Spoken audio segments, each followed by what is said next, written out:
Então, meus queridos, eis que nós chegamos a um ponto central da nossa aula, que é o tópico sobre a origem dos primeiros seres vivos. Realmente, da onde é que veio o primeiro ser vivo? A primeira célula, o primeiro micro-organismo, que depois teria evoluído e originado todos os demais seres vivos.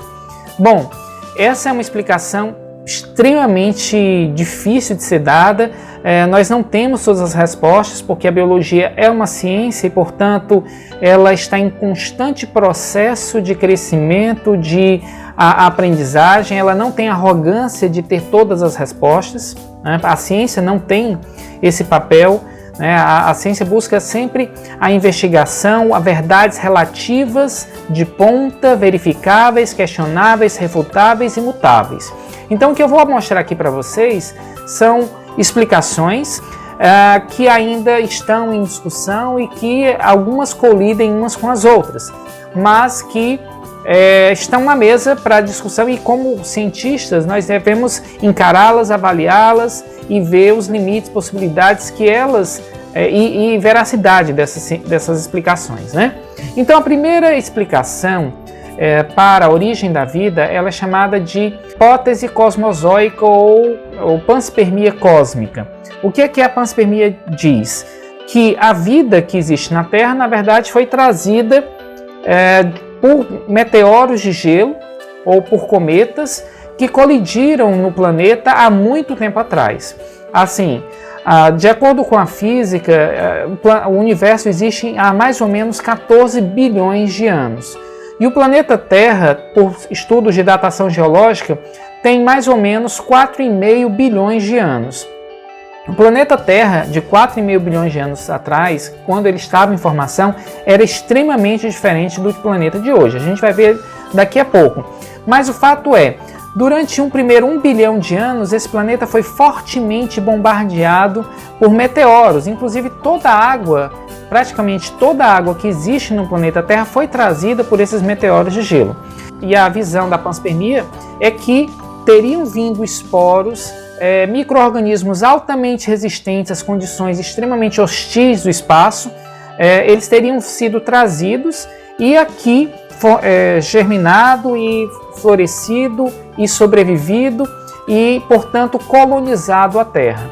Então, assim, quais são as evidências que apoiam essa hipótese, né? A gente tem aqui, eu lembro, eu comprei esse livro aqui quando eu tinha 17 anos, li ele faz bastante tempo, então. O nome desse livro é Poeira Vital, de Christian de Duve. Marcou muito a minha vida na época, porque ele traz logo no título, um subtítulo como A Vida como Imperativo Cósmico. Ele diz que a vida no universo ela vai surgir mais cedo ou mais tarde, quando algumas condições mínimas necessárias forem estabelecidas.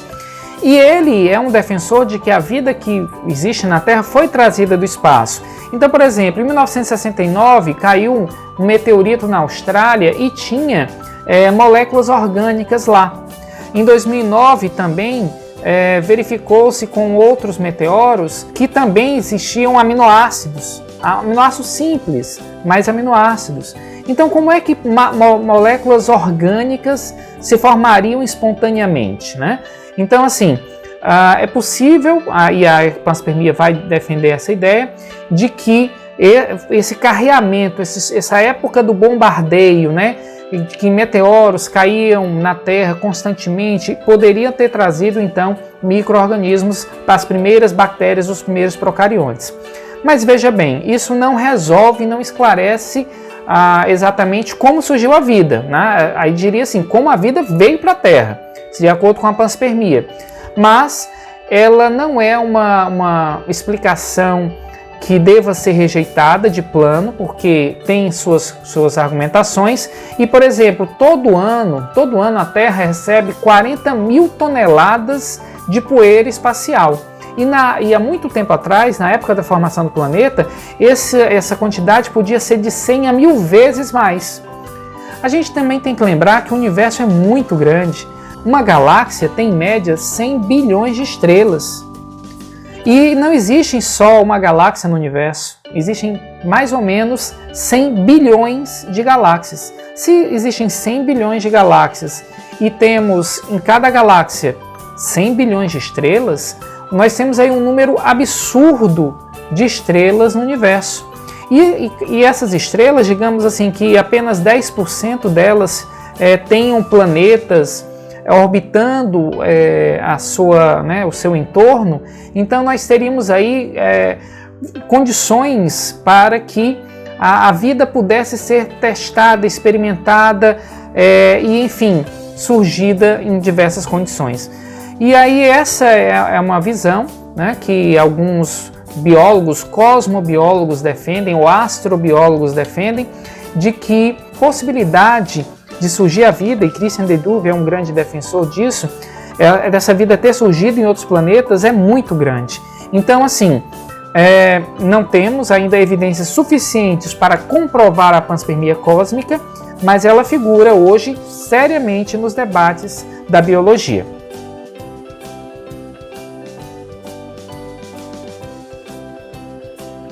Vamos agora ver uma segunda hipótese muito relevante no estudo da origem de seres vivos, que é a hipótese que trata da origem pela evolução química. O que é que diz essa hipótese? Que os primeiros seres vivos, na verdade, eles surgiram de uma matéria bruta, inanimada, que se organizou, que evoluiu. Mas como? Não é naquele formato lá da biogênese, não. Porque naquele formato lá, naquelas definições ou caracterizações, elas eram absurdas, no ponto de achar que uma pedra pode se transformar num ser vivo, etc. Nesse caso, são condições muito especiais que permitiriam que moléculas simples como metano, amônia, hidrogênio, vapor d'água, reagiriam entre si em uma atmosfera primitiva altamente energética, e essas moléculas se combinariam formando moléculas orgânicas bastante simples, aminoácidos, e essas moléculas se rearranjariam, se combinariam, formando moléculas ainda mais complexas, proteinoides, até formar sistemas orgânicos mais elaborados, chamados de coacervados. Bom, eu tratei rapidamente desse processo de evolução e é mais ou menos isso mesmo. E isso foi desenvolvido por dois cientistas que trabalharam concomitantemente, mas em locais diferentes, e chegaram a proposições muito semelhantes. Tá? Um deles foi o Oparin, um russo bioquímico, e o outro foi o Haldane, um inglês e biólogo também. Então, o que acontece?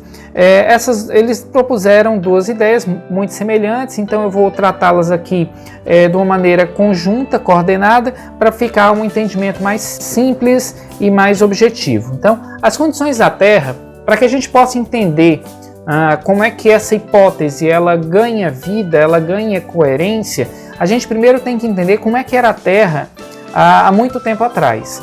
A datação dos primeiros seres vivos remontam por volta de 3,5 bilhões de anos. Porém, o planeta Terra já existia há mais tempo que isso, há 4,5 bilhões de anos. Então, durante 4,5 bilhões de anos e 3,5 bilhões de anos, a Terra passou por um processo de extrema turbulência, né? Ela foi bombardeada, como já disse, foi muitos meteoros de gelo, eram explosões a todo instante, erupções vulcânicas intensas, os oceanos estavam se formando, os continentes também. Então, assim, se a gente voltar nesse longo passado aí, a gente vai encontrar um planeta Terra muito distinto do que é hoje, um planeta Terra que não tinha oxigênio na sua atmosfera, que não tinha gás ozônio e, portanto, era extremamente hostil. Mas veja, os estudos científicos e geológicos demonstram que a Terra passou por um lento resfriamento. Foi mais ou menos 1 bilhão de anos sendo bombardeada e sendo resfriada lentamente, sua crosta foi resfriando. E aí muitas coisas se transformaram, né? Muita da paisagem, os continentes foram surgindo, os oceanos foram sendo formados. Mas o que é que se sabe? Que nesse passado bem antigo, a atmosfera da Terra era formada essencialmente por metano, CH4, amônia, NH3, gás de hidrogênio, H2 e vapor d'água.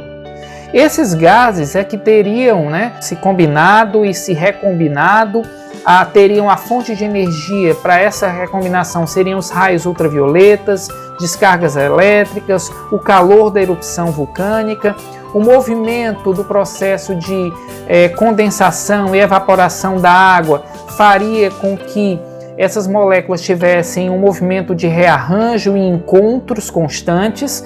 Então, outro fator que a gente vê é que a Terra nessa época não tinha camada de ozônio, então não tinha esse nosso escudo protetor de hoje. Então toda a energia solar ela vinha com intensidade assim altíssima, então era um ambiente extremamente energizado.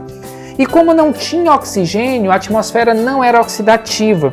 Você sabe, talvez você se lembre, que o oxigênio é um gás que ele tem um grande poder de oxidação e de roubar elétrons, né, de outros compostos. E aí, portanto, ele tende a quebrar moléculas, né? Então, assim, quando o ferro vai reagindo, vai sendo oxidado, ele vai se desconstruindo, né? E as moléculas elas tendem a se decompor, né? a se corroer, entre aspas, a se oxidar na presença do oxigênio. E nessa Terra não existia isso. Então, quer dizer, as ligações químicas que eram formadas, elas não tinham gás na atmosfera que pudesse desfazê-las, né? Demovê-las, quebrá-las. E, portanto, esse era um ambiente interessante. Então, uma atmosfera com muita energia, com muita efervescência, com muito movimento e sem o oxigênio. E aí, o que é que se sabe? Que as moléculas orgânicas que eram formadas, elas eram arrastadas pelas águas da chuva, passavam a se acumular nos lagos primitivos, que eram quentes, eram rasos, e ali começaram a surgir as primeiras moléculas orgânicas que formaram verdadeiras sopas nutritivas. E esse é o termo que os cientistas usam, sopas nutritivas. Então, uma atmosfera reagindo, moléculas simples se tornando moléculas mais complexas, formando primeiros aminoácidos, e eles se acumulavam nesses oceanos, nessas poças d'água, e ali eles tinham um sistema um pouquinho mais estável para poderem reagir entre si, formando cadeias de aminoácidos maiores, depois proteinoides. Esses proteinoides, né, proteínas pequenas, se aglomeravam, se agrupavam, se rearranjavam e começaram a formar sistemas orgânicos que foram chamados de coacervados. Esses sistemas orgânicos, eles formavam uma espécie de uma bolha, tá? Vai ser uma comparação, em que um conteúdo interno estava separado do meio externo. Porque vamos pensar o seguinte, a vida, né, ela tem uma característica muito importante. Cada célula ela está separada do meio externo por uma membrana. Então o meio interno tem que estar separado do meio externo para que ele não possa ser destruído, corroído, afetado, né? Então quer dizer, a primeira coisa para surgir uma célula é você ter um sistema de isolamento do meio interno separado do meio externo. E esses coacervados teriam sido o prenúncio para formar esses sistemas moleculares mais organizados. Ainda não se sabe exatamente como foi que a primeira célula surgiu, porque entre um coacervado, que a gente consegue até montar em laboratório hoje, e a primeira célula, tem uma estrada muito grande aí, separando. Mas o que a hipótese da evolução química nos mostra? Que moléculas orgânicas podem se formar espontaneamente, em sistemas energéticos, né, que tenham fonte de energia e que elas se encontrem constantemente, elas vão se organizando, vão evoluindo, né, e se rearranjando e se tornando mais complexas. Então essa hipótese mostrou que, ou apontou para que é possível uma evolução química lenta, gradual, em condições muito específicas, a ponto de formar moléculas mais elaboradas e, nesse sentido, surgir a vida. Então, essa foi a contribuição de Oparin e Haldane, que fomentaram outras ideias ainda mais interessantes.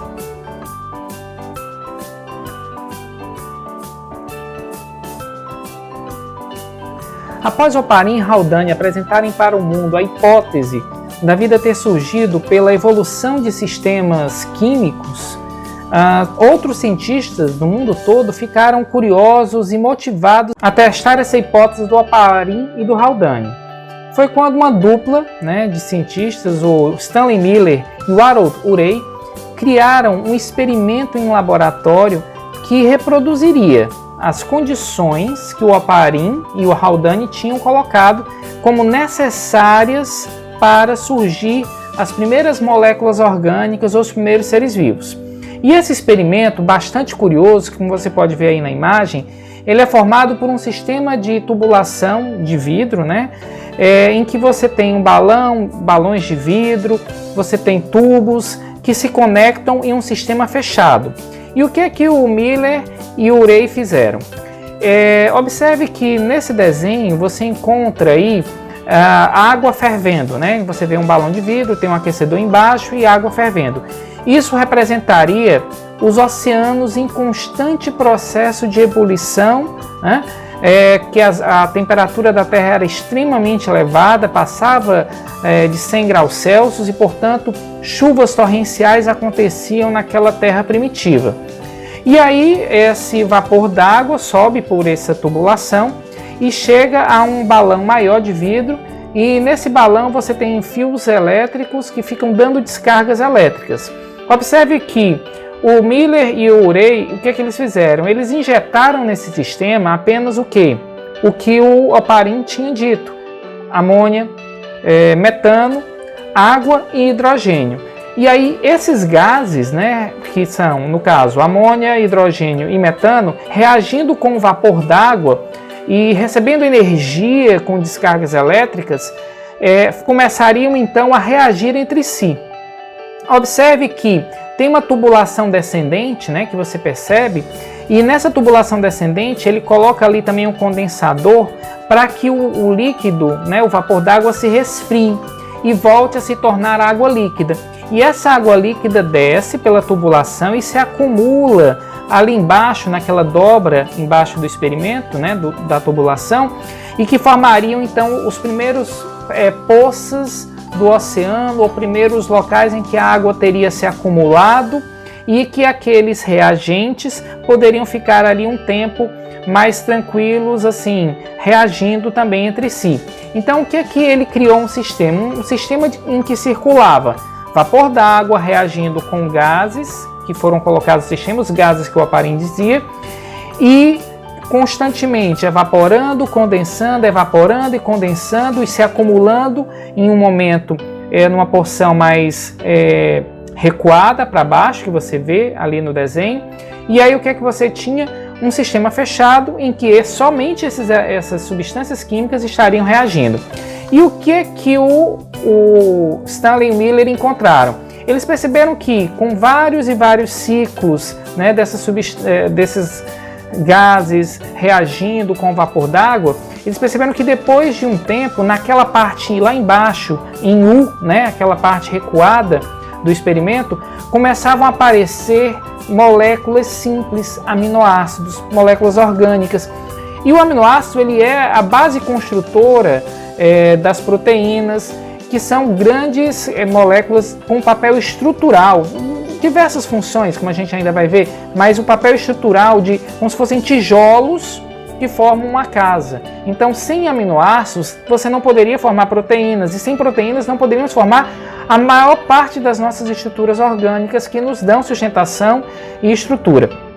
Então, isso foi um achado muito interessante, muito importante. Então, a hipótese do Oparin e do Haldane tinha um fundo de coerência e verdade. O que acontece? De lá para cá, esse experimento do Miller foi em 1953, já tem bastante tempo, né? E de lá para cá, muitas pesquisas evoluíram, avançaram, e o que se percebeu? Hoje nós temos outros modelos. É possível que aquela atmosfera que o Oparin e o Haldane descreveram da Terra primitiva não seja de fato aquela, mas que tenham outros gases, gás carbônico, vapor d'água e nitrogênio. E dentro dessa nova configuração de atmosfera, né, porque os estudos apontaram que as condições primitivas poderiam ser diferentes do que o Oparin descreveu, também foram feitos outros experimentos parecidos com esse do Miller, né, em que reagiram esses gases, gás carbônico, vapor d'água e nitrogênio, tá? E aí desses gases também surgiram moléculas orgânicas. Então, o que se percebeu?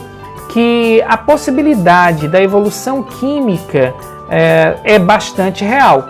Porque se você deixar em um sistema fechado, moléculas simples reagindo por um tempo, tendo um sistema de energia em que elas se encontrem, se rearranjam, você vai ter então a formação de moléculas que são necessárias para a formação de seres vivos. Então, a hipótese de Oparin-Haldane, ela foi mais importante por iniciar um mundo novo de pensamento ligado à vida como um processo de evolução química. E hoje a gente sabe que a atmosfera de Oparin-Haldane, mesmo não sendo o que a gente encontra hoje, ou o que se pensa hoje a esse respeito, ela aparece muito próximo a vulcões. Então, assim, é possível também que eles não estejam de todo errados, né? O Oparin-Haldane. Mas o mais importante da contribuição deles foi justamente apontar para essa possibilidade bastante consistente de que a vida evoluiu por sistemas químicos em uma atmosfera primitiva com muita turbulência, efervescência e energia.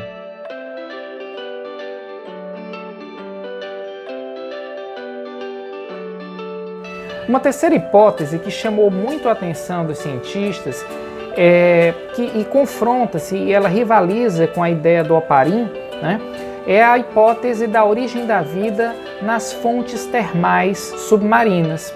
O que são as fontes termais?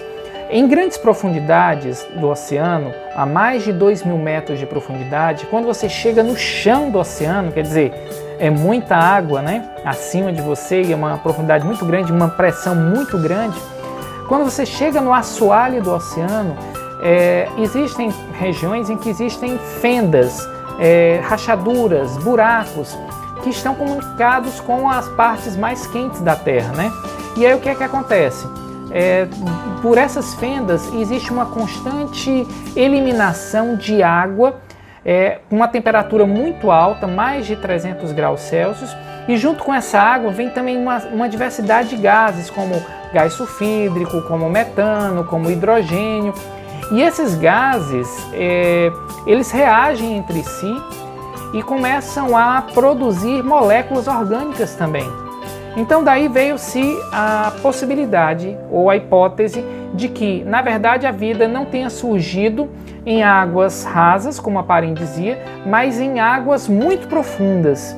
Por quê? Porque hoje a gente encontra nesses sistemas isolados, né, a produção de matéria orgânica. E olha que coisa curiosa, na Terra primitiva, um dos aspectos que era desfavorável à hipótese de Oparin-Haldane é porque essa Terra era constantemente bombardeada por meteoros.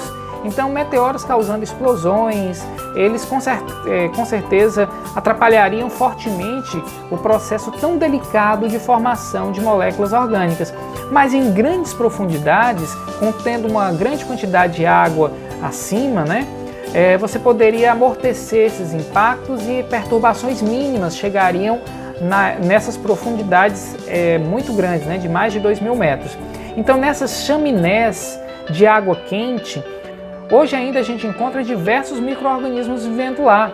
E não são só micro-organismos, também encontramos vermes, você encontra poríferos, alguns quinidários. Então existe sim, hoje em dia, uma diversidade de seres vivos vivendo em condições extremamente difíceis, insalubres, e isso remonta à possibilidade de que a vida tenha tido um percurso diferente do que se imaginou, segundo a hipótese do Oparin, né, que ela vem da década de 20 e aí veio evoluindo, veio alimentado, e Stanley Miller reforçou, demonstrou que era possível, mas a hipótese da vida ter surgido em fontes termais, ela tem adquirido mais força, principalmente Michael Russell, americano, cientista na Califórnia, em 2009, tem encontrado resultados muito interessantes, achados, experimentos e reprodução de experimentos em condições análogas, e também com expedições de submarinos você encontra